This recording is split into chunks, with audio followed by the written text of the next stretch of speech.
Hello and welcome back. आज के इस वीडियो लेक्चर में मैं आपको बताऊंगा कि कैसे दो लाइंस के बीच का हम एंगल कैलकुलेट करते हैं और इसी कॉन्सेप्ट को यूज करके हम समझेंगे दो लाइंस के अगर दो लाइंस आपस में पैरेलल हो या परपेंडिकुलर हो तो कैसे उसके स्लोप्स आपस में रिलेटेड होते हैं। लेकिन इससे पहले मैं आपसे एक्सपेक्ट कर रहा हूं कि इससे बिल्कुल पिछला वाला जो वीडियो है वो आप लोगों ने देख लिया होगा, तभी आपको ये चीज़ें ठीक से समझ में आएंगी। तो चलिए स्टार्ट करते हैं कि कैसे हम लोग दो लाइंस के बीच का एंगल कैसे कैलकुलेट करते हैं। तो उसके लिए मैंने दो लाइंस पहले से ड्रॉ कर लिया है। इसका नाम L1 लिख लेते हैं और इसका नाम L2 लिख लेते हैं। आप दो लाइंस कैसे भी ड्रॉ कर सकते हैं, सिर्फ मैंने समय बचाने के लिए लिख लिया है और कुछ नहीं। तो ये दोनों लाइंस हैं और इन दोनों लाइन के बीच का एंगल कैलकुलेट करना है। तो जाहिर सी बात है, ये दोनों लाइन आपस में यहाँ पे इंटरसेक्ट कर रहे हैं, तो ये वाला एंगल हमें कैलकुलेट करना है। तो ये एंगल का एक नाम दे देते हैं, let it be theta. Theta दोनों लाइन के बीच का एंगल है और ये लाइन एक्स एक्सिस के साथ एक एंगल बना रहा है। तो यहाँ पे एक एंगल बना रहा है, इसका नाम हम दे देते हैं अल्फा। और ये वाला लाइन भी एक्स एक्सिस के साथ एक एंगल बना रहा है और उसका नाम हम दे देते हैं बीटा। याद रखिएगा, ये सारे एंगल एंटी क्लॉकवाइज सेंस में मेजर किए जा रहे हैं। कभी भी एंगल के बारे में अगर कुछ स्पेसिफिकली नहीं अलग से मेंशन्ड है तो ये अज्यूम किया जाता है कि एंगल हमेशा एंटी क्लॉकवाइज सेंस में ही बन रहा है। ओके, अब हम ये भी जानते हैं कि theta equals theta plus beta equals alpha होगा। Theta plus beta equals alpha होगा।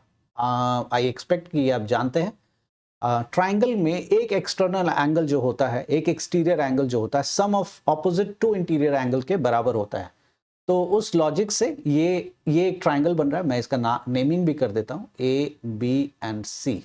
अब आप देखें यहाँ पे कि ट्राइंगल ए बी सी, मैं यहाँ लिख देता हूँ, ट्राइंगल ए बी सी में जो ये एंगल है, ये अल्फा वाला, ये एक्सटीरियर एंगल है और ये दो, इस एक्सटीरियर एंगल के दो ऑपोजिट इंटीरियर एंगल हैं, थीटा एंड ये आप कह सकते हैं angle A and angle B.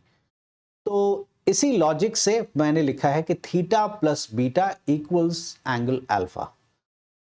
मुझे क्या चाहिए, थीटा चाहिए, तो मैं यहाँ पे थीटा इक्वल्स लिख लेता हूँ, theta equals alpha minus beta. अब दोनों के ऊपर मैं टैन का एप्लीकेशन करता हूँ, टैन का एप्लीकेशन करता हूँ। मैं ये आपके लिए छोड़ देता हूँ कि आप खुद भी सोच सकते हैं कि साइन और कॉस का एप्लीकेशन हमने क्यों नहीं किया। थोड़ा सा अगर आप जगल करेंगे तो आपको इसका आंसर मिल जाएगा, अगर आप चाहेंगे तो इसमें कंस्ट्रक्शन करेंगे तो भी आपको इसका आंसर मिल जाएगा। लेकिन फिलहाल मैं टू द पॉइंट रहता हूँ कि टैन का एप्लीकेशन मैंने किया इस पे, तो tan of alpha minus beta है। अक्सर ये गलती होती है कि आप लोग ये कर लेते हैं कि जब टैन का एप्लीकेशन किया हमने तो वो पहले ही लिख लेते हैं कि tan alpha minus tan beta, which is absolutely incorrect. अगर आपने टैन का एप्लीकेशन किया तो ये पूरा एक एंगल की तरह ट्रीट किया जाएगा और टैन इसके ऊपर अप्लाई होगा, जो कि मैंने यहाँ किया है। अब मैं एक्सपेक्ट करता हूँ कि आपको tan of A minus B की आइडेंटिटी पता है, so that is equals to tan of alpha minus tan of beta upon 1 plus tan of alpha into tan of beta. ये हमारा रिजल्ट आया। ओके, अब हम थोड़ा सा आगे देखते हैं। अब अगर आप ध्यान से देखें, मैं पेन का कलर थोड़ा चेंज करना चाहूँगा सो दैट कि इजी हो visualisation. So let me take green. Okay, अगर आप लाइन L2 को देखें तो ये लाइन L2 अल्फा डिग्री का एंगल बना रहा है with respect to x axis. Clear है? तो ये वाला लाइन L2 का एक स्लोप भी होगा, L2 का एक स्लोप होगा। तो मैं यहां लिख देता हूं slope of L2, slope of L2। तो L2 का स्लोप हम नहीं जानते कि क्या होगा, तो बहुत तरीके से इसको लिख सकते हैं। स्लोप ऑफ L2 को M2 के नाम से दिखा देता हूं, या फिर ऐसे भी लिख सकते हैं। अगर मेरे पास एंगल है, अभी पिछला वीडियो अगर आपने देखा होगा तो मैंने आपको बताया था कि अगर कभी भी लाइन का एंगल हमें पता हो एक्स एक्सिस के साथ तो हम बड़े आराम से उसका स्लोप निकाल सकते हैं। तो हमें पता है कि ये वाला लाइन एक्स एक्सिस के साथ अल्फा डिग्री का एंगल बना रहा है, तो इस लाइन का स्लोप भी हमें पता है फिर, और वो स्लोप है tan of alpha. And similarly ये वाला जो लाइन है L1, मैं इसको लिख लेता हूं slope of L1, slope of L1, इसको M1 का नाम देते हैं और इसी को हम लोग टैन ऑफ बीटा के नाम से भी जान सकते हैं, है tan ऑफ बीटा। क्यों? क्योंकि आपको पता है कि ये वाला लाइन x एक्सिस के साथ बीटा डिग्री का एंगल बना रहा है, तो इसका इस वाले लाइन का स्लोप क्या होगा? उस एंगल पे हम लोग tan का एप्लीकेशन करेंगे, तो बीटा के ऊपर tan का एप्लीकेशन करेंगे, तो हमारा इस लाइन का स्लोप आ जाएगा। अब इन्हीं दोनों चीज को हम यहां अप्लाई कर देंगे, मतलब इसका एप्लीकेशन करेंगे। सो tan ऑफ अल्फा जैसा है, tan ऑफ अल्फा की जगह मैं m2 लिख देता हूं, माइनस m1 लिख देता हूं, upon 1 plus m1 into m2 लिख देता हूं। This is equals to tan of theta. आप देखिए tan of theta is equals to, इस पूरे की जगह मैंने ये वाली वैल्यू m2 डाल दी है, tan ऑफ बीटा की जगह मैंने m1 डाल दिया है, एंड सो ऑन, ऐसे ही एग्जैक्टली मैंने वैल्यू डाल दिया है। अब आपको इसके बीच का एंगल थीटा चाहिए, तो थीटा आप कैसे निकालेंगे? थीटा निकालने के लिए आपको दोनों के बीच का एंगल चाहिए, tan नहीं चाहिए, उसके बीच का एंगल, एंगल मतलब थीटा, तो थीटा चाहिए। तो थीटा निकालने के लिए हम लोग यूज करेंगे tan inverse mod of m2 minus m1 upon 1 plus m1 into m2। ये कुछ सवाल, पहला हमने मॉड क्यों लगाया, ये दूसरा इनवर्स, तो आई एक्सपेक्ट कि ये वीडियो जब आप देख रहे हैं तो आपको इनवर्स के बारे में पता है, फिर भी मैं आपको इनवर्स के बारे में थोड़ा सा बता देता हूं। हम जानते हैं कि tan ऑफ 60 डिग्री इक्वल्स 1/√3 है। अब यहाँ पे दो कंपोनेंट है, पहला एंगल है और दूसरा उस एंगल पे tan की क्या वैल्यू है। दो कंपोनेंट है, एक वो एंगल और दूसरा उस एंगल पे tan की वैल्यू। अब अगर मुझे ये पता हो कि एंगल क्या है तो हम उसकी वैल्यू निकाल सकते हैं। आपसे ये अगर बोल दिया गया हो कि tan 60 की वैल्यू कितनी होगी, x लिखा हुआ है, तो आप x की वैल्यू तुरंत बता सकते हैं कि भी 1/√3। अब इसका उल्टा कर देते हैं कि अगर आपको कभी ये पता हो कि इसकी वैल्यू कितनी है और आपसे पूछा गया हो कि आप बताइए कि एंगल कितना है, तो ये जो आप एंगल निकाल रहे हैं, इसी एंगल को निकालने के प्रोसेस को हम लोग इनवर्स के नाम से भी जानते हैं कि इनवर्स कर देंगे तो एंगल आ जाएगा, उल्टा कर देंगे तो इसी को हम लोग कहते हैं theta equals to tan inverse 1/√3। ये बहुत ही लेमैन टर्म्स में आपको बताया, जाहिर सी बात है इनवर्स का एक अपना ही फंडामेंटल है और उसको उसको जब पढ़ेंगे तो उसकी अपनी कॉम्प्लेक्सिटी है, लेकिन मतलब इनवर्स का यही है और कोई इसका मतलब नहीं है। तो ये मैंने आपको बताया कि इनवर्स का क्या मतलब है या आर्क tan का क्या, इसी को हम लोग आर्क tan के नाम से भी जान सकते हैं कि अगर आपको इनवर्स चाहिए तो इसको लिखेंगे आर्क 1/√3। तो मतलब ओवरऑल आप थीटा निकाल क्या वैल्यू। तो इसी प्रोसेस को जब हम वापस एंगल निकाल रहे होते हैं, इसी प्रोसेस को हम लोग इनवर्स के नाम से जानते हैं। अब मैं आपको ये पार्ट मैंने आपको बता दिया, अब मैं आपको बताता हूं कि अगर दो लाइंस आपस में पैरेलल हो, यहाँ पे आपने देखा कि दोनों लाइंस के बीच में एक एंगल का फॉर्मेशन हो रहा है, ये एक एंगल का फॉर्मेशन हो रहा है। अगर दो लाइंस के, ये दोनों लाइंस इस तरह से ना हो के अगर दोनों लाइंस पैरेलल हो या एक के ऊपर दूसरा ओवरलैप कर रहा हो, मैं यहाँ पे एक पिक्चर बना देता हूँ सो दैट कि आपके लिए, फिर ये लाइन, दोनों लाइन अगर आपस में एक ऐसा और दूसरा भी इसी के ऊपर आ जाए, ओवरलैप कर जाए या फिर बिल्कुल आपस में पैरेलल हो जाए ऐसा, तब क्या सिचुएशन तैयार होगा, तब दोनों के बीच में क्या एंगल, तब यहाँ पे जो थीटा है आप सोच के देखिए, यहाँ पे थीटा क्या क्या निकलेगा। तो ये कॉमन सेंस इसमें ज्यादा है। अगर दो लाइंस इंटरसेक्ट कर रहा है तब तो दोनों के बीच का एंगल आप निकाल सकते हैं। ये मैं अभी जब पीछे एंगल, दो एंगल कैसे कैलकुलेट करते हैं या फिर दो लाइंस के बीच में एंगल हम कैसे मेजर करते हैं वो बता रहा था, उस दौरान भी मैंने बताया कि अगर दोनों लाइन एक दूसरे के ऊपर ओवरलैप करते हैं तो कोई एंगल नहीं बनेगा, 0 डिग्री का एंगल बनेगा। सिमिलरली अगर ये दोनों लाइन एक दूसरे के ऊपर ओवरलैप कर जाए या दोनों अगर आपस में पैरेलल हो जाए तो दोनों के बीच में कोई भी एंगल नहीं बनेगा। तो एंगल को लिखेंगे क्या हम इसको, तो लिखेंगे थीटा इक्वल्स टू 0 डिग्री।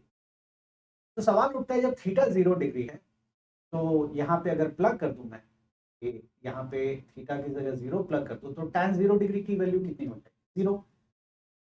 तो मैं नीचे लिख देता हूं, तो उस केस में m2 minus m1 upon 1 plus m1 into m2 equals to tan of 0 degree which is equals to 0. Remove this. अब आप जानते हैं कि कोई भी दो एक्सप्रेशन a बाई बी के फॉर्म में अगर है और इसकी वैल्यू अगर जीरो है तो ये तभी हो सकता है जब उसका न्यूमरेटर जीरो, डिनोमिनेटर जीरो नहीं होता है। डिनोमिनेटर जीरो होगा तो अनडिफाइंड होता है। कोई भी दो न्यूमरेटर और डिनोमिनेटर अगर एक नंबर है, कोई भी दो कंपोनेंट है एक नंबर का, न्यूमरेटर और डिनोमिनेटर, और अगर वो दोनों कंपोनेंट को यूज करके जीरो बन रहा है तो ये तभी पॉसिबल है जब न्यूमरेटर जीरो हो रहा है। इसका मतलब है कि ये पूरा अगर वैल्यू जीरो है, इसका मतलब तभी हो सकता है जब m2 माइनस m1 जीरो है। मतलब m2 minus m1, other words m2 equals. तो इसका मतलब ये हुआ कि अगर दोनों के बीच का एंगल जीरो है, या दोनों लाइंस के बीच में कोई एंगल नहीं बन रहा है, या दोनों लाइन एक दूसरे के ऊपर ओवरलैप कर रहे हैं, तो दोनों का स्लोप हमेशा इक्वल होगा, मतलब m1 इक्वल्स टू m2 होगा। Now this is what we call it as condition of parallel lines. Condition for slope, condition of slope या condition for slope आप कह सकते हैं of parallel lines. Parallel, दो लाइंस अगर पैरेलल हो तो दोनों का स्लोप आपस में प्योर शॉर्ट है कि इक्वल। अब आते हैं कि अगर दो लाइंस आपस में परपेंडिकुलर, एक के ऊपर दूसरा हो, तब क्या होगा? एक और दोनों के बीच में एंगल आपस में 90 डिग्री का फॉर्मेशन कर रहा हो, तब हम कैसे कैलकुलेट करेंगे? देखते हैं इसको भी। ये एक लाइन है मेरे पास और दूसरा लाइन ऐसा है, बिल्कुल ये रहा, एक दूसरे के ऊपर 90 डिग्री का एंगल बना। तो मुझे एंगल का पता है, एंगल मुझे पता है कि दोनों के बीच में एंगल कितना बन रहा है, 90। मतलब टैन, एंगल 90 है, याद रखिएगा, टैन 90 नहीं है, एंगल 90 है। एंगल 90 है, उस पर टैन लगा दिया। जो फॉर्मूला था हमारे पास टैन थीटा, उसी थीटा की जगह मैंने 90 प्लग कर दिया। और फॉर्मूला होता है मतलब उसका जो डेरिवेशन से निकाला था हमने, m2 minus m1 upon 1 plus m1 into m2। ये है हमारे पास। मॉड अभी तक डिस्कस नहीं किया, करेंगे। tan 90 डिग्री की वैल्यू होती है undefined, equals to this m2 minus 1 on 1 plus 1। हम जानते हैं नॉट डिफाइंड 1 बाई 0 या एनीथिंग डिवाइडेड बाई 0, बट हम 1 बाई 0 करके ही सॉल्व करेंगे इसको। m2 minus m1 upon 1 plus 1 into. अगर आप इसको देखेंगे बाई इक्वालिटी, आप देख सकते हैं 1 plus m1 into m2 equals to, बहुत तरीका है समझने का, आप अंडरस्टैंड कर सकते हैं, क्रॉस मल्टीप्लाई कर, हालांकि क्रॉस मल्टीप्लाई यहाँ नहीं करना होगा हमें, क्योंकि जब एनीथिंग डिवाइडेड बाय जीरो है तो वो सारे जो मैथमेटिकल जो बेसिक थ्योरम्स हैं वो सब काम करना बंद कर देता है। तो आप ये काम नहीं कर सकते, यहाँ पे क्रॉस मल्टीप्लाई कर लिया, ये सब आप नहीं कर सकते। तो बेसिक अंडरस्टैंडिंग से करेंगे हम लोग यहाँ पे। इसको इससे इक्वेट कर दिया और इससे इसको इक्वेट नहीं करेंगे, हालांकि इक्वेट भी करना बहुत सही तो नहीं है, समझने के लिए मैंने जरूर आपको बता दिया। इसको ऐसे समझते हैं कि anything divided by zero, so of course this has to be something and this has to be zero, zero होना ही पड़ेगा इसको। तो इसी लॉजिक से 1 plus m1 into m2 equals to 0। तो आप देखेंगे यहाँ पे लिख सकते हैं m1 टू m2। अब m1 क्या रिप्रेजेंट कर रहा है ये आप जानते हैं, m1 रिप्रेजेंट करता है स्लोप ऑफ वन लाइन और m2 रिप्रेजेंट करता है स्लोप ऑफ अदर लाइन। इसी को मैं लिख देता हूं यहाँ पे, slope of l1 into slope of l2 equals to -1। इसी को अगर हम चाहेंगे तो ऐसे भी लिख सकते हैं, m1 equals to -1 by m2 और m2 इक्वल्स टू -1 लिख सकते हैं। मतलब अगर दोनों लाइंस आपस में एक दूसरे के ऊपर परपेंडिकुलर हो तो पहले लाइन का स्लोप जो है वो दूसरे लाइन के स्लोप का रेसिप्रोकल और उस पर नेगेटिव लगा देंगे, उसके बराबर होगा। या हम कह सकते हैं कि पहले लाइन का स्लोप जो है -1 times reciprocal of the other line का स्लोप होगा। आप इसको जैसे पढ़ना चाहें आप पढ़ सकते हैं। तो ये दोनों लाइंस के बीच के स्लोप का रिलेशनशिप है कि दोनों लाइंस अगर आपस में परपेंडिकुलर हो तो दोनों का स्लोप आपस में कैसे कनेक्टेड रहेगा। ओके, अब मैं इसी को मॉड को डिस्कस कर देता हूं कि मॉड हमने क्यों लगाया। देखिए इसके लिए मैं दोबारा आपको पिक्चर पे लेके जाना चाहूंगा, तो मैंने पिक्चर यहाँ ड्रॉ किया है और यही समझाऊंगा आपको मॉड क्यों अप्लाई किया है। हम ये मान के चल रहे हैं कि दोनों के बीच का एंगल जो है वो एक्यूट एंगल है, और एक्यूट एंगल होने का मतलब है कि दोनों के बीच का जो एंगल है वो 90 से कम है। अगर एंगल 90 से बड़ा भी हो सकता है, दो लाइंस आपस में इस तरह से भी इंटरसेक्ट कर सकते हैं, ऐसा और दूसरा बिल्कुल ऐसा, देखिए कि एंगल 90 से बड़ा हो जाएगा। अगर 90 से बड़ा होगा और tan का जब हम एप्लीकेशन करेंगे तो आप जानते हैं कि tan सेकेंड क्वाड्रेंट में नेगेटिव वैल्यू होल्ड करता है, तो उस केस में जो वैल्यू आएगा वो नेगेटिव आएगा, मतलब ये m2 माइनस m1 ये कैलकुलेट करके नेगेटिव आएगा, और एक्यूट रहेगा तो पॉजिटिव आएगा। तो हमने क्या किया यहाँ पे दोनों को कि ये हम मान के चल ले रहे हैं कि एक्यूट एंगल है, ऑब्ट्यूज भी आप मान के चल सकते हैं, कोई प्रॉब्लम नहीं है, लेकिन उस केस में फिर आपको आगे नेगेटिव का एप्लीकेशन करना पड़ेगा।